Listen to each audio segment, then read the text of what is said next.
Good morning, Shruti. Good morning, sir. And I'm sorry for the that yesterday. Okay, because I actually couldn't take the class. That's why I didn't mail. I didn't know that you would simply join it. Okay, No, sir, it's totally fine. okay, sure. Okay, so let's take the class forward, and today we're going to discuss the rest of the thing that we can perform in PyMol. Okay, and then we're going to focus on to a different server in which we can start perform the homology modeling again. Okay. So this is another protein that I have actually opened up. Now, as you know that as I've shown you that if I simply clicking on this sequence, you can get to know the sequence that you have. Now, I have already highlighted a few sequence, and I need to show you something and something else. That means now we all know that how to edit the structure in PyMol, how to visualize the structure in PyMol, and what are the different ways to visualize it. And there are various multiple formats we can visualize it in: cartoon, sphere, in surface, mesh, and whatnot. There are various issues, but there is also one thing that you can do, and that's to find out the electronegative potential that this particular protein, I mean what part is electropositive in nature and which part is electronegative in nature. And for that, what we have to do is we have to simply click on the action button, that is A, and then we have to simply go to generate. Just under align we have an option called generate, and then under option generation there is an option called vacuum electrostatics. And if you simply click on this protein contact potential, then what will happen, it will simply analyze the structure. It will give you the overall electrochemical gradient of this particular protein. Now see the areas where it is highlighted mainly in red, these are the electronegative area, and you can see that this is starting from -50 to +50. That means these blue regions, these are the electropositive domains. Now obviously why it is important, because mostly whenever a protein interaction occurs, now generally obviously the van der Waals interaction, the hydrophobic interaction, all these interactions they play a very important role while maintaining this to bind to this part, to bind this two proteins together. But apart from it, the electronegative or electropositive domains also play a pretty important role, because as you know that if two electropositive domains interact with one another, they are not going to interact, they are going to repel one another. Rather, the interaction is going to be much more stable if you use a electronegative domain to bind to an electropositive domain.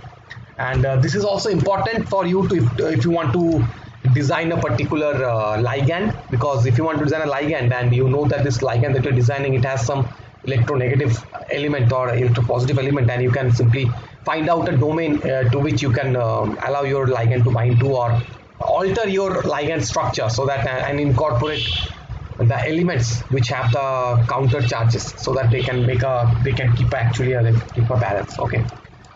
So this is pretty important because if you have if you somehow manage to get a complex of a protein, and you found out and you can generate this electronegative electronegative, then you can obviously see that the electronegative domain actually binds to the electropositive domain. Okay, so this is another important part that you can perform, and obviously simply and you can simply hide it also. Let us hide the structure.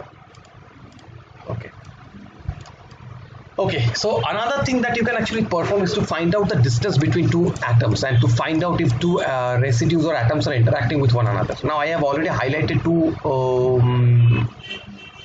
amino acids. So what you can do is obviously you have to go to wizard. Okay, into the upper panel you can see there are various tabs. So one of the tab is wizard tab. Under wizard tab is an option called measurement. Now if you simply click on the measurement, then see the option is to please click on the first atom. You have to select the first atom from which you want to calculate the distance. For example, I am selecting this particular atom here. I am selecting this atom. So I have selected this atom. You can see that this particular atom has been highlighted, and you can see it is under a small pink box. And then you have to select the second atom. So I have selected the second atom, and now see, and if you click two atoms, it is going to show you a distance between these two atoms. So right now the distance is 5.4 angstrom. Okay, and now this is obviously a bit too far away, and like this you can actually find out if two atoms are you can find out the hydrogen bonds. You can also find out if two ligand and atoms are interacting or not, and what's the distance between two residues, because if two residues are separated by a distance of less than 3 angstrom, usually they form a bond. Okay, now that can be a hydrogen bond or van der Waals interaction, or it might be a hydrophobic interaction. But with this you can actually find out interaction between two different atoms. Now if you want to talk two proteins, and when you are talking two proteins together, then obviously it's really important to find out what residues are interacting with one another, and this is very important domain tool to find out such. For example, again let us select another thing. Now since these are obviously a bit too far away, but nonetheless let's try to decipher the distance. So I'm selecting this atom. Now this is an oxygen atom, and I'm selecting this atom here. Now they are separated by distance of 8.2 angstrom, and it's very obviously 8.2 angstrom means they are not interacting with one another, but you get the idea that you can actually find out the distance between any two atoms with the help of this measurement. Okay, and after it is done, you can also delete. Now suppose you have by mistake you have clicked on somewhere else, and which was not an intended click, then you can simply click this one, that delete last object. See, there's in the bottom right hand corner there's an option called delete last object, and you can, if you select the delete last object, it's going to delete everything. And after this calculation is over, because whenever you have selected this measurement tab, wherever you click it is going to measure, it's going to take a measurement of these two proteins. Now suppose I want to select this, but see, if I select this, it started measuring all the distance between these atoms that I have selected. So that's why before clicking or selecting any residue, or selecting a residue form that for which you don't want to find the measurement, please click on this done. After, as you click on done, so now you can now select, now you can select any amino acid. It's not going to find out the distance. Okay, so that's a error that pretty much everyone makes, that so whenever you are having a measurement option, so after you select two atoms, see, so suppose now you can obviously select two atoms. Let me click on, yeah, suppose I want to find the distance between two atoms. So I have selected this atom here, and I have selected this atom here. So they are separated by distance of 4.3 angstrom. Okay, so now I have to find out the distance between this atom and this atom here. So they are separated by a distance of 4.4 angstrom. Okay, so like this you can find out everything, and after this is done, you can obviously click on done, and as you click on done, see the measurement option goes away, but these measurements are still there. Now if you want to remove this measurement, see, if you click on, there is an option called measure 1 and measure 2, and if you simply deselect this, the measurement will be, it won't be highlighted anymore. Okay, so that's another thing that you can actually perform to find out. Now another very important role. Now do you have a structure and you want to try it on your computer?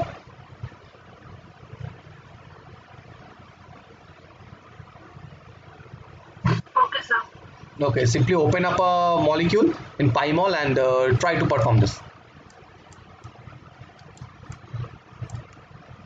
Okay, so take 5 minutes. I'm giving you 5 minutes. Just open up any protein structure in PyMol and select the wizard, and then from the wizard go to measurement, and then select two atoms. And after you are done, just tell me.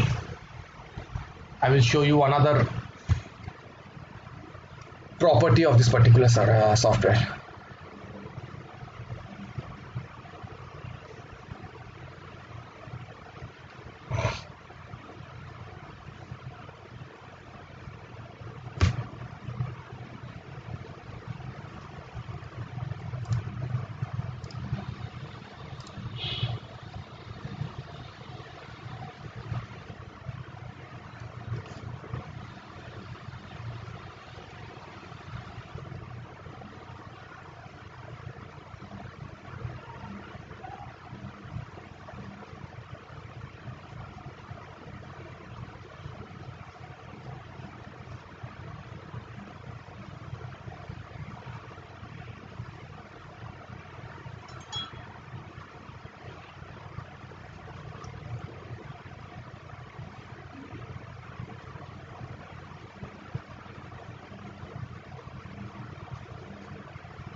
Yes, sir.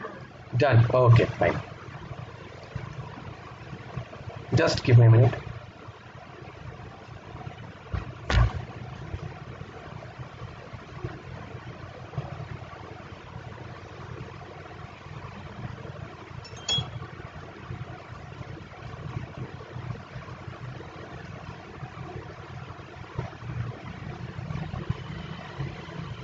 Yes. Okay. So another option, so you are able to find out the measurement. Yes, sir. Okay, fine. So another option that this particular software has is that you can find out the hydrogen bond or the polar contact that this particular molecule has. Okay. So for that, what you have to do, again, you have to click on action, that's the A button, and then simply click on, you have to go to, you have to go to find. There's an option called find. And then under find, you can find the option called polar contact, and under polar contact, you have an option called within selection. Now if you simply click it, say it is going to show you all the polar contacts your protein has.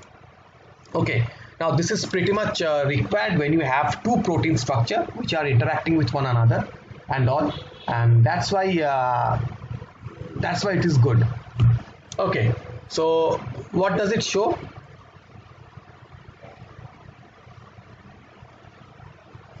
You can see these yellow highlighted ones are the polar contacts. Now to find out that which atom is this and which are the excuse me. Now to find out that which atom is this or which residue is this, you simply have to zoom in and simply click on the right click on a molecule. See this, if I right click on this particular residue here, it says it is the glycine 496.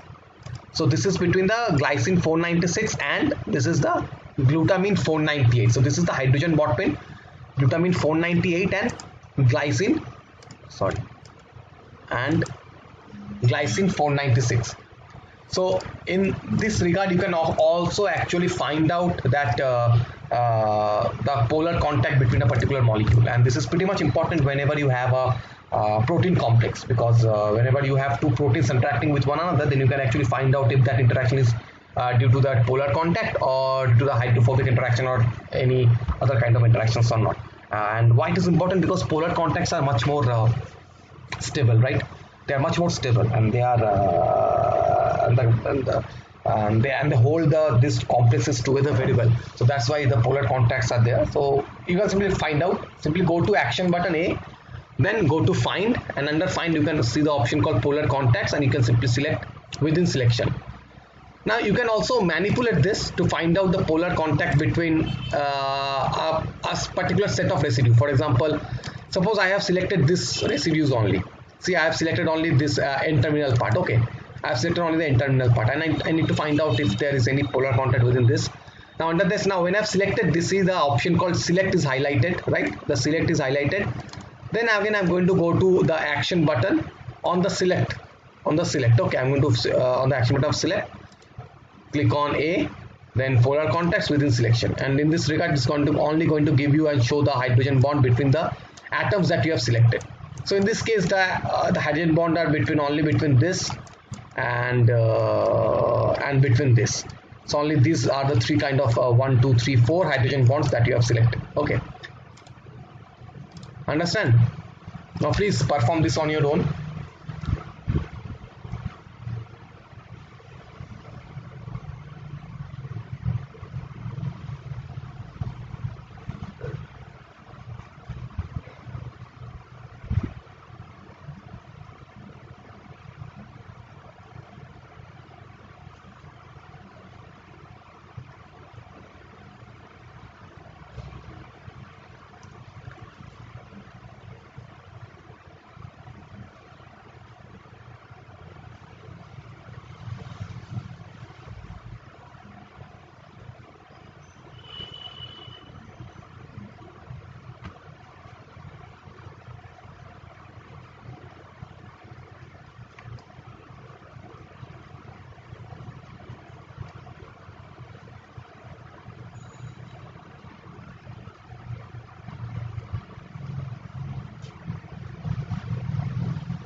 Are you able to do it?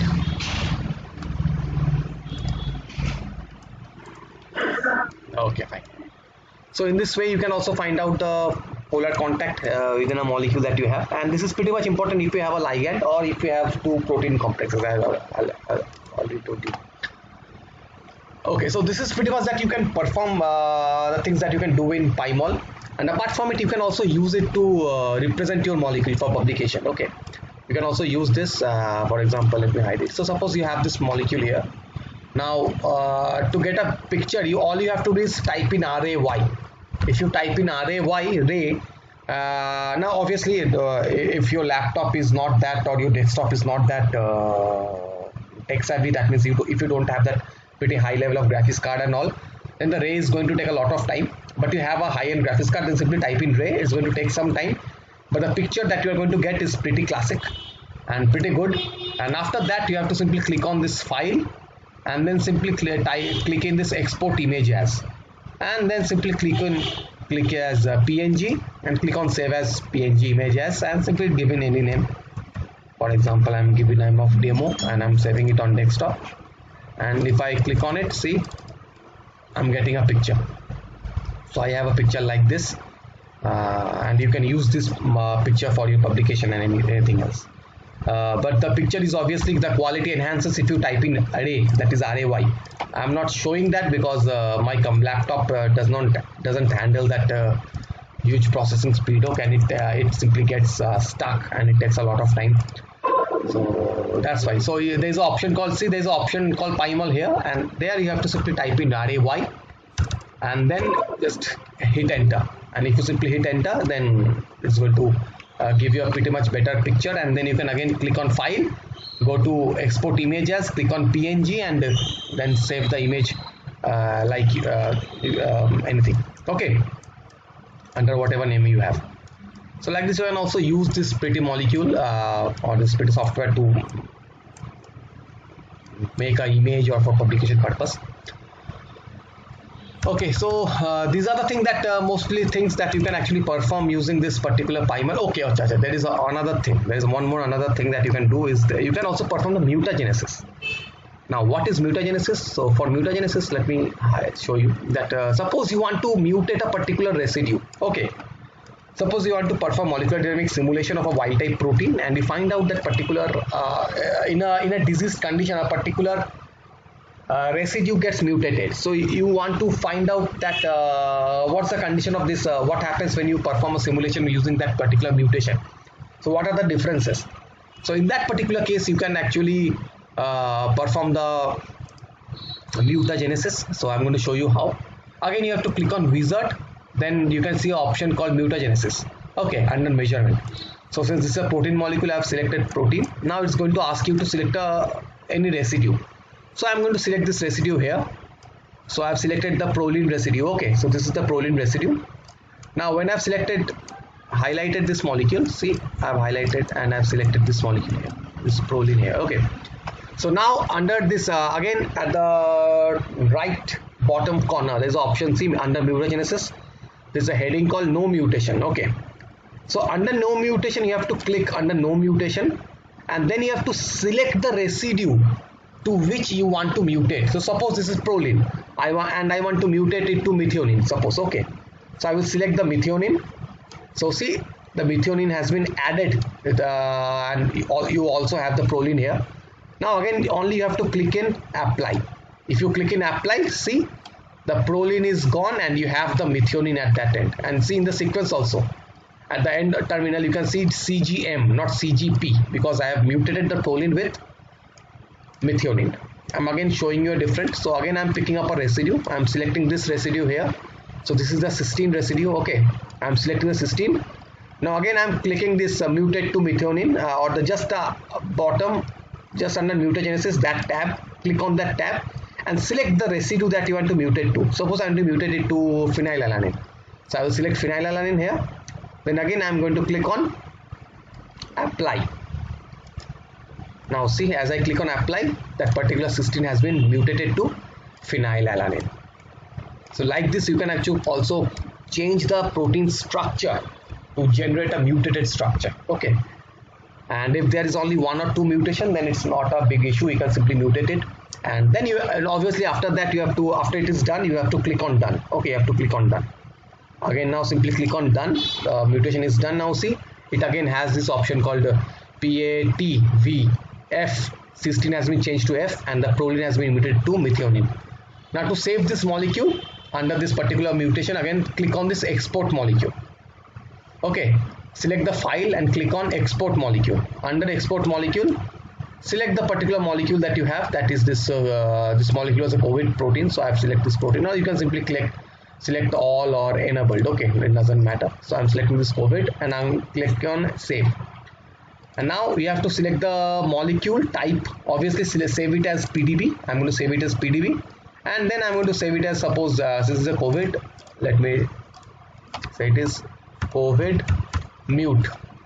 Save. Now let's see if that particular molecule has been saved as such. So since this is the COVID mute peptide, so COVID mute PDB file, so let me open it up.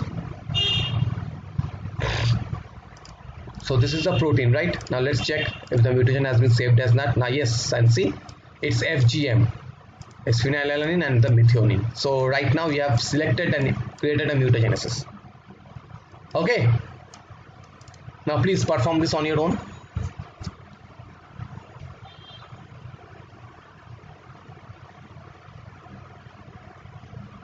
And this is pretty much required. Now you can ask me that why is it required? Because it is required if you are working with a diseased protein. Now generally a diseased protein, sometimes it undergoes mutation, and when such mutation occurs, it hampers its protein interaction and such things. Now if you know that there are some kind of mutation, then obviously you can perform the simulation or the minimization using this mutated protein also, and the same thing with the non-mutant or the wild type protein, and then you can find out the differences that this two person is belonging. Okay.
What?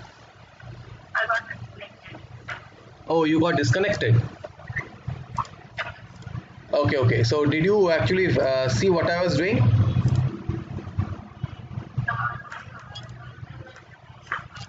Okay, fine. So again I'm showing you how to perform the mutations. So you can, using this particular software, you can again perform the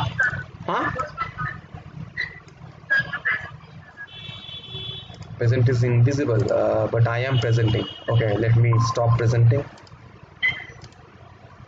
Okay, I'm presenting again. Now is it visible now?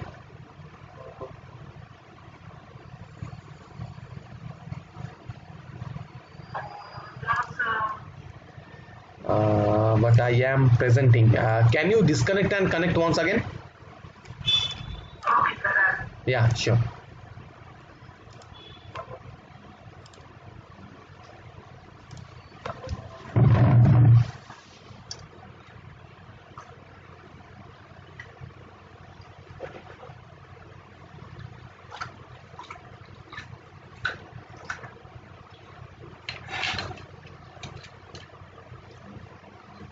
Yes, sir. I'm sharing. Okay. So again, I'm repeating it. So suppose you need to mutate a particular residue. Okay. Now why it is required? Because suppose you are working with a disease model and you want to mutate a particular state. Because in disease model the particular protein underwent a mutation and a certain amino acid has been mutated, and that is hampering the protein interaction with another protein on such and such. So in that case you want to perform that, see if that particular mutation has an impact on the protein structure or protein stability or not. For that you want to perform the mutation study. So in this case, before how to perform the mutation, now it's really easy. Suppose all you have to do is go to wizard, and just under measurement option there is an option called mutagenesis. Now you have to select the, under mutagenesis there is an option called protein. You have to select the protein, and now all you have to do is pick up a residue which you want to mutate. Now suppose I want to mutate this residue here. So this is the leucine residue. Okay, this is the leucine. So suppose I want to mutate this residue. So I have selected leucine, and now see on the right bottom corner under mutagenesis there is an option called, now since this is mutate to phi, but I think you are going to find the option called no mutation. Okay. Now select that particular mutation, no mutation tab, or that any tab, just tab below the mutagenesis. Take a look at my screen, this particular tab.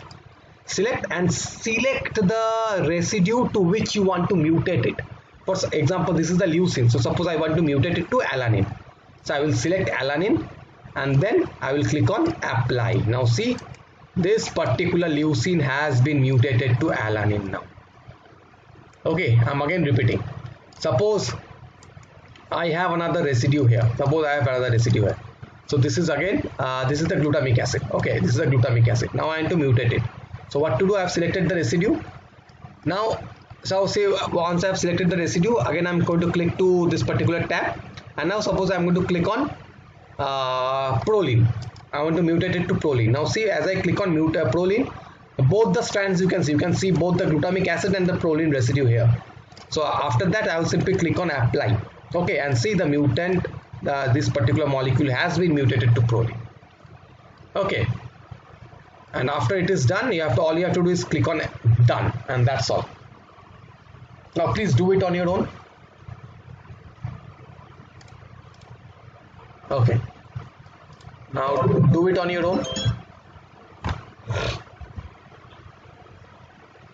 And this is really required, and this is because when you are working with a mutated protein, because sometimes a certain mutation might have a very different impact on a protein. It might destabilize the protein, and if that particular protein is suppose that particular protein is interacting with protein X, and that interaction is really important interaction, and among that interaction this particular residue is playing a major role.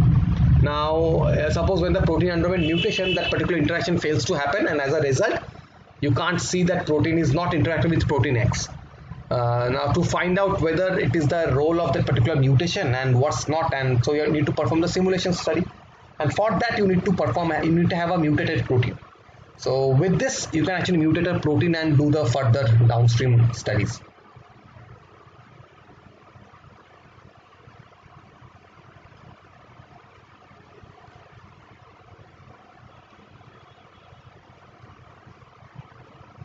Just let me know when you are done, or if you face any difficulty.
That's Okay.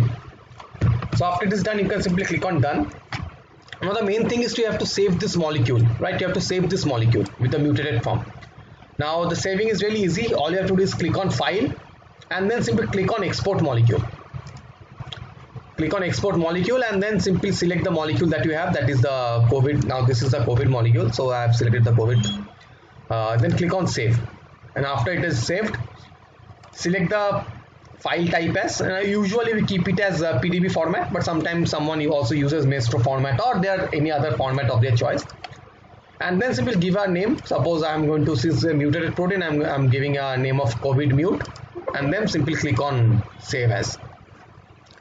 Now see, this particular file has been saved as the mutated protein, and you can also open it to visualize the mutation. Now right now I have mutated this protein, and see, yes, the mutation has been done. See, this leucine has been mutated to proline, and another glutamic acid, I don't know which glutamic acid what it was, but I think this was the glutamic acid, and it has been mutated to alanine. You can see the PA,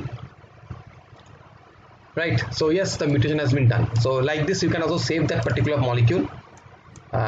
So these are the various things that you can actually perform with this particular software, and this is really handy and this is really easy to use, and this alone gives you a lot of things to do.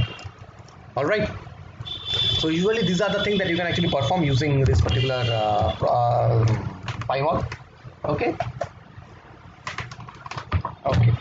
so now we are going to move forward to study some different things. Okay, for example, now we are going to shift our focus to a different modeling software server.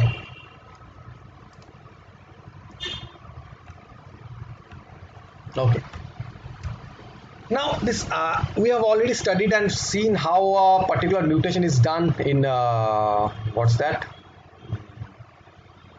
RAW-beta server. Okay, but apart from RAW-beta, there is another server that actually allows you to perform this homology modeling, and that is the iTezer. Okay, and iTezer is a pretty much a good software and a very great software, but usually takes a lot of time rather than RAW-beta. But I have sometimes found that, now obviously if you say that whether the modeling is same in case of iTezer and RAW-beta, I will say it's not.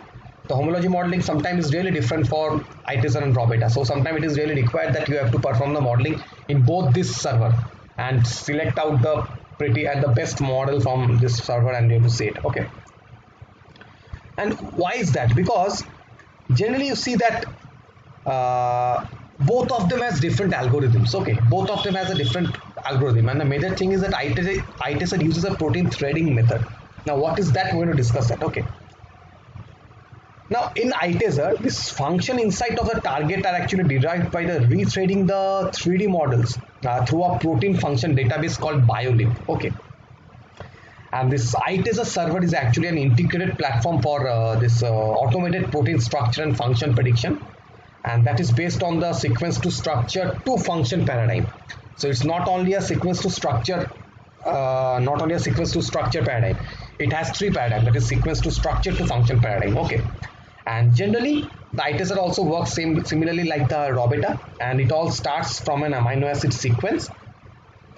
And then iTezer first generates a 3D atomic model from the multiple threading alignment and iterative structure assembly simulations.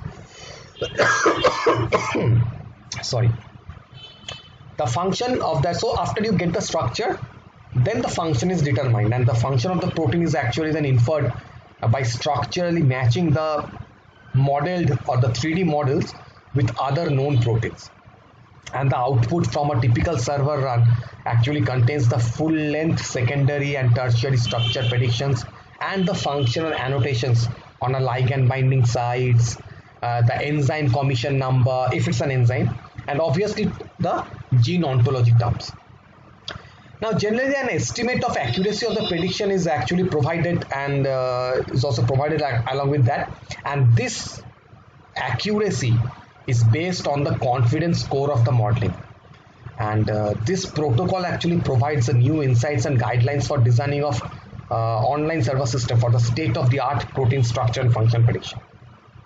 So there are multiple stages through which the iTezer actually predicts your model. Okay, Now the first thing it does, now there are generally 4 stages. The first stage is the threading, then there is structure assembly, then you have the model selection refinement, and finally you have the structure based functional annotation. Now what is threading? The first thing is, what is threading?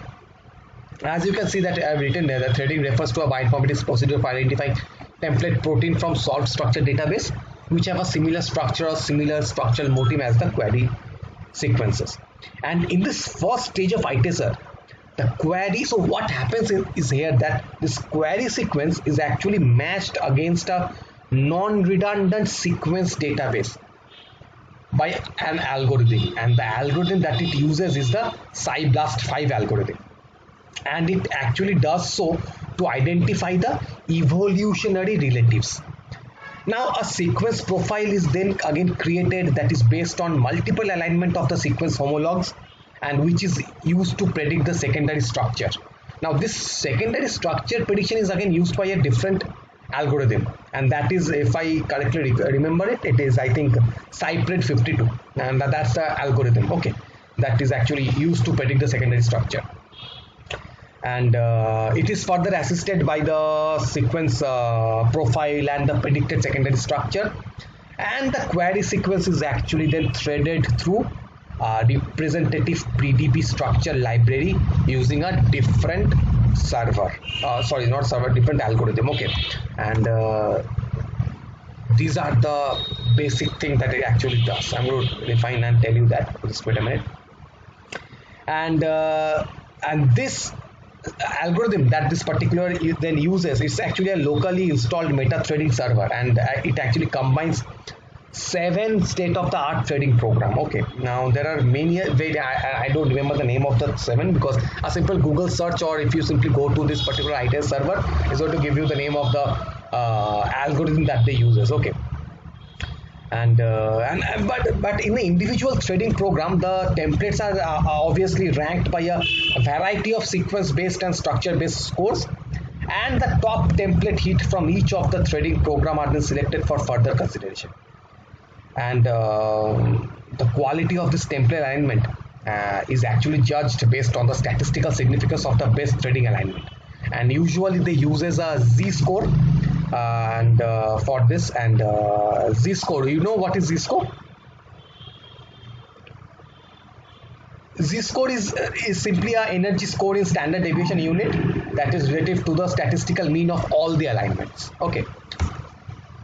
So this is the major unique way through which it performs the sequence simulations of structure predictions.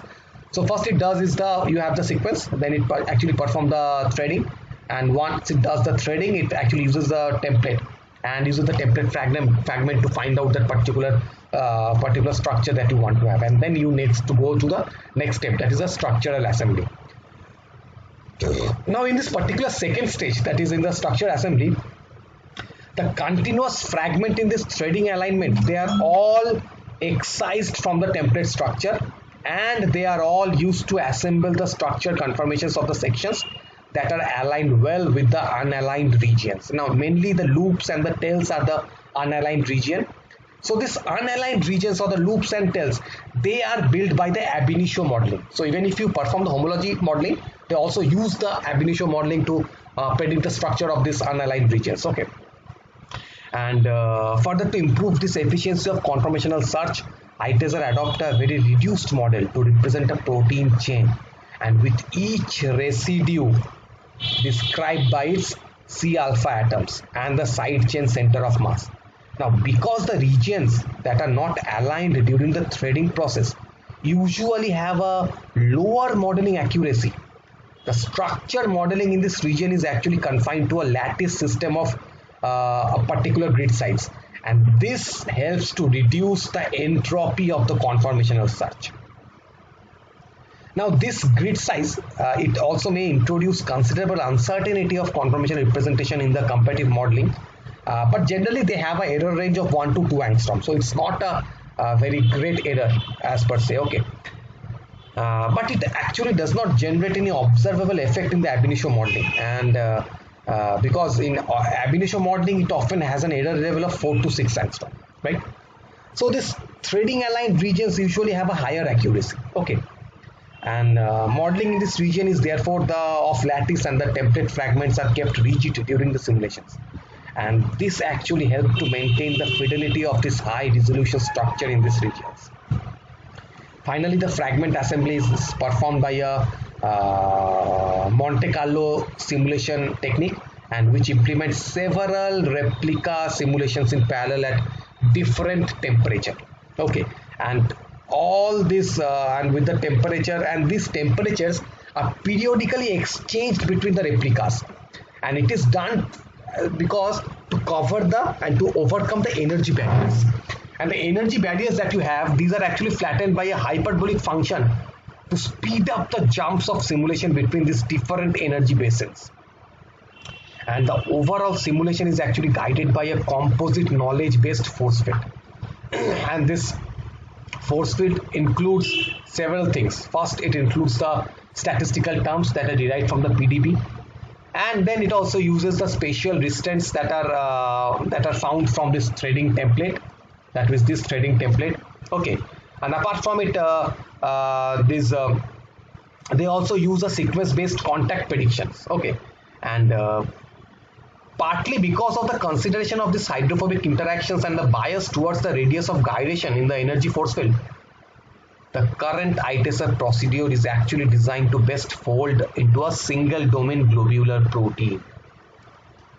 And finally, the conformations that are generated in the low temperature replicas during the refined simulations, they are actually clustered by a different algorithm, and this clustering is actually done to identify the low free energy states, because you know that any protein that we have, any protein, if it proteins, whenever a protein attains a stable structure, they assume a very low energy structure, and that is why they try to find out a low energy structure, because that is the energetically minimized and stable structure of the protein. And finally, you can see these clustering centroids that you have. These clustering centroids are then obtained by averaging the 3D coordinate of all the clustered structured decoys. Okay, and from that you are going to get, then go again, they are going to go form a structural reassembly and going to get the main structure. Now the third step is the model selection and the refinement. And in this particular step, what they do is the fragment assembly simulation is again performed, that is starting from the selected cluster centroid. So these cluster centroids are selected, and you again perform the same kind of structural assembly, and this is done, this is usually done to by using the restraint from the cluster, and they again perform the threading, so that the structure that you have, it becomes much more congested and much more what should I say, to give it a, whenever you give a much more energetically, if you give that particular structure to move around a particular energy barrier, then what it does, even if there are some kind of steady clashes, those are all removed. Okay, and this inherent ITESR potential remains unchanged in the second run, and these external constraints are pulled from the Lomet's threading alignment and the PDB structures that are structurally closest to the cluster centroids that are selected. Now this, what is, so may I ask you, what is the purpose of this second iteration? I just now told you. What is the the purpose of the second iteration that I am doing?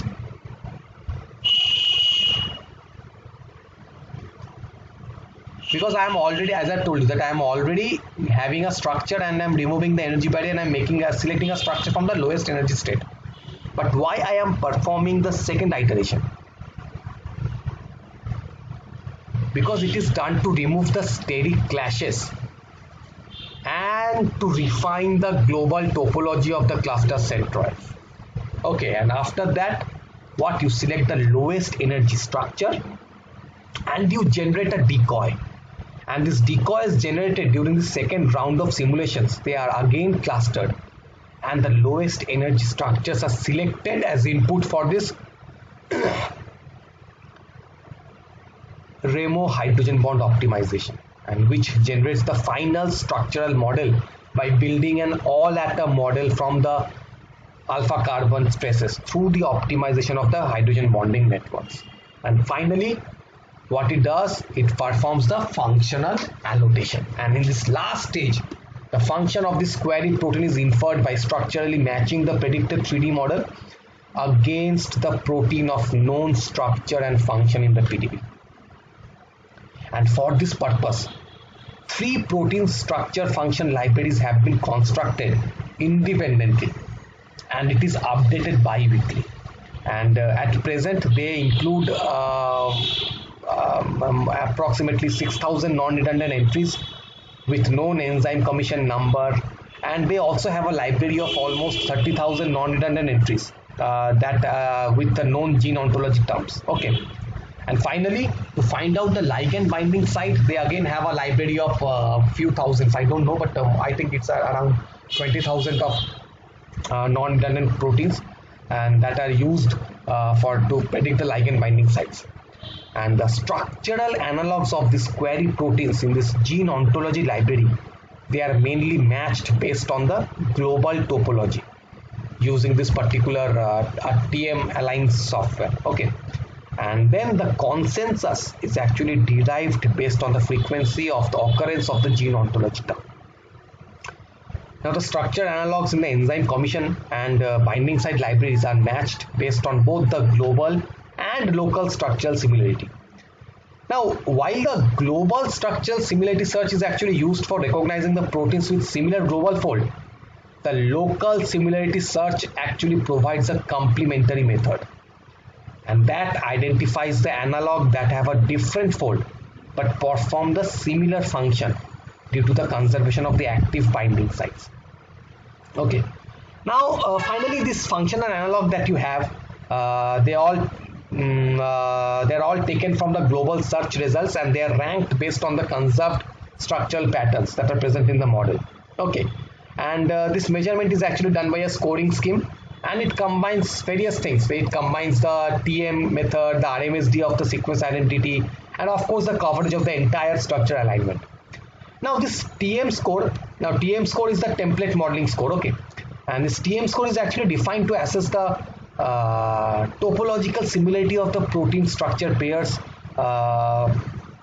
and they are given a number, and they are given a score, and the higher the score, and higher it indicates a better structural match. Now usually the score actually varies from 0 to 1, so 1 score means that it's the best score. Okay. Now statistically, whenever you have this template modeling score, if it is lower than 0.17, then it means that a randomly selected protein pair with a gapless alignment is taken from PDB. But a TM score is of greater than 0.5 actually corresponds to a protein pairs of similar folds. And the statistical meaning of this TM score is actually independent of protein size. Okay. Now finally, the local similarity search that I have told you, it actually looks for the conserved spatial motif in the predicted ITSR model, and then the candidate are ranked based on the structure and sequence similarity to the functional cavities in the known structures. And finally, the result from both this global and local searches are combined to present a comprehensive list of functional analog, and that's how ITSR actually gives you a result at the end. Okay, so now let's take a look of how this ITSR actually, how you can perform the simulation using ITSR. Yeah, I have it.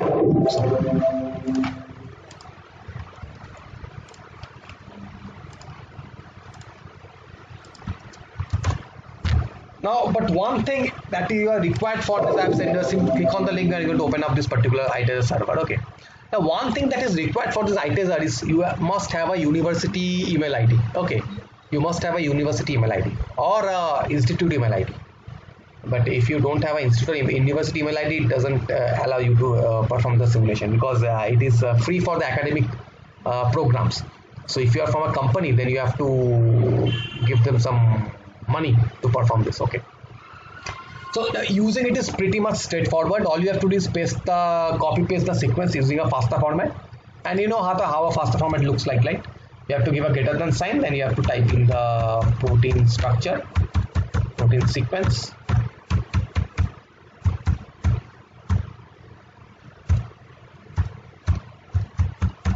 like this, or you have to give in perform not in this line, you have to give it this on the next line.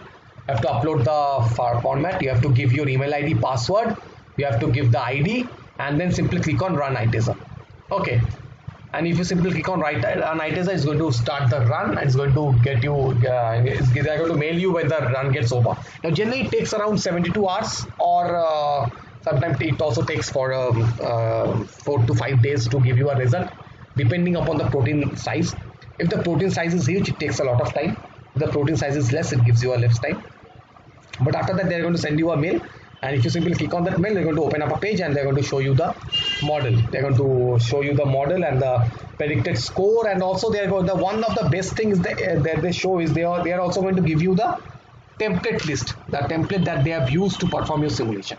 And that's a pretty good thing, because the template, it allows you to take a look into the proteins that they have used to predict your structure, and the score, the alignment score with each of the template. Okay, so that's the good thing. But sometimes the protein structure that is predicted by the ITeser and the Robota, they are sometimes different. So it becomes really important to check what you are going to use, and that also depends upon your expertise, that which protein are you going to select. Okay, understand? Okay, so I will ask you to do one thing. So as I have asked you to find a particular protein whose structure is not yet solved, so please perform the simulation in both the cases. Not simulation, predict the structure, perform the homology modeling in both Robota and ITeser. Okay, and then take a look into the protein, that what they are doing, and we're going to use them. Now you don't need to perform it now, you can also perform it later on, because actually when the class ends, I'm going to give you an assignment, and this is the assignment. Actually, you can also start doing it now, right now also, it doesn't matter. Okay, so after you get the structure, have the structure ready, and once we get the structure, we're going to now next see that if the structure that we have, is it a proper structure, or are there any steric clashes, and still what are the issues with the PDB structure. Okay, and there are going to be some issues with the PDB structures, and that's how we are going to select a model, that which model are we going to select, from the Robota or from the ITeser.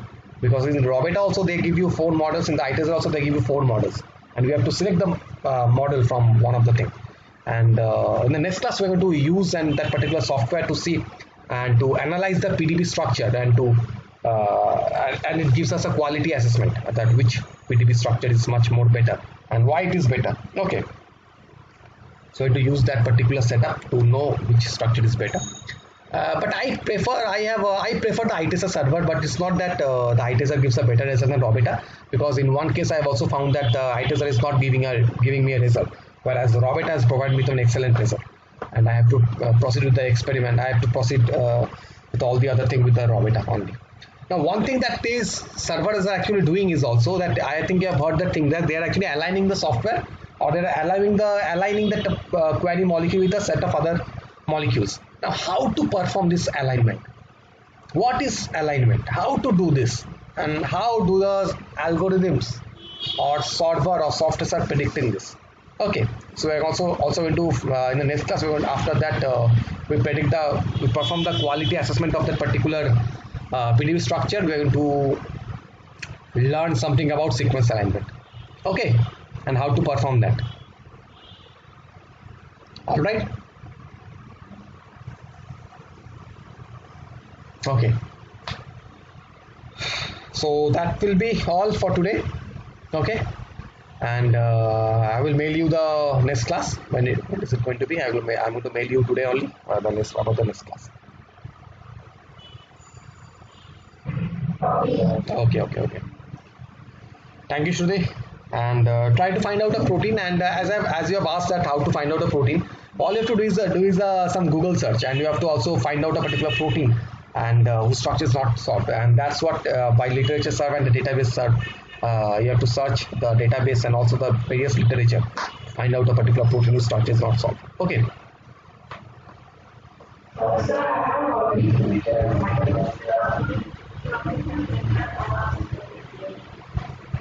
I didn't get you. Can you repeat it?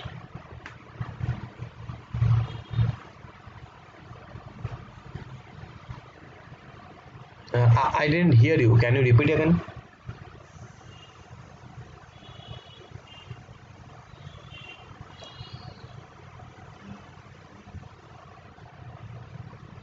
Okay, so you have already found out the protein whose structure is there. Okay, so simply go ahead with that particular protein, or you can simply make up a protein also. Doesn't matter. You can also make up a protein. Okay, and if you have already found it out, then it's really good. Just try to start with that particular protein, and then I'm going to use a particular again server. Okay, so we'll meet again on the next class. Okay, sir. Okay, okay, sure. Okay, so thank you, Shruti.